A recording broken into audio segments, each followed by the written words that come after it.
असं आहे की मुळामध्ये भारतीय जनता पार्टीने पहिले आपल्या 20 जागा जाहीर केल्या। 20 जागा जाहीर केल्यानंतर 3 जागा जाहीर केल्या। 23 जागा जाहीर होईपर्यंत कुठलाही सर्वे रिपोर्ट बाहेर आला नाही। आणि मग एकनाथ शिंदेना किंवा अजितदादा पवारांना जागा ज्या द्यायच्या होत्या तिथे सर्वे कसा आला? राज्याचे मुख्यमंत्री कोण? एकनाथराव शिंदे।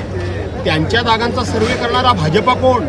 आणि म्हणून एकनाथराव शिंदे हे भाजपाच्या हातचं नाममात्र, मी पुढचा शब्द वापरत नाही, आणि म्हणून ही नंतरची टिंगलटवाळी झाली की ह्या जागांवरून।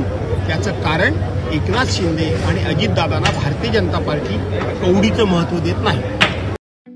ठळक घडामोडींसाठी देशोन्नती न्यूज चॅनलला सबस्क्राइब करा आणि बेल आयकॉन प्रेस करा। मुंबई, पुणे, नागपूर, मराठवाडा असो का विदर्भ, राजकीय, सामाजिक, शैक्षणिक क्षेत्र असो का क्रीडा, सर्वच घडामोडीचे विश्लेषण पाहायला विसरू नका। फक्त देशोन्नती न्यूजवर।